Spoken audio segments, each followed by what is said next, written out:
এত এত টাকা পার্লারে খরচ করে স্মৃতি কী করলো? বিয়ের একটা লোকেতেও স্মৃতিকে সুন্দর লাগছে না।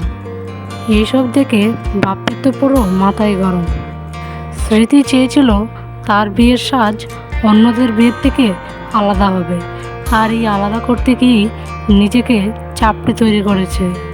দেখেন গাইজ, হলুদ এসে বিয়ের সাজ নিয়ে নিয়েছে, আর স্মৃতির বিয়ের দিনের সাজটাও সুন্দর হয়নি।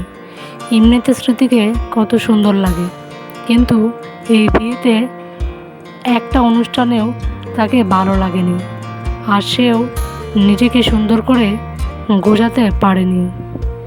বিয়েতে কোন অনুষ্ঠানে কোন জামা কাপড় পরতে হবে এই সম্পর্কে তার কোনো ধারণা নেই।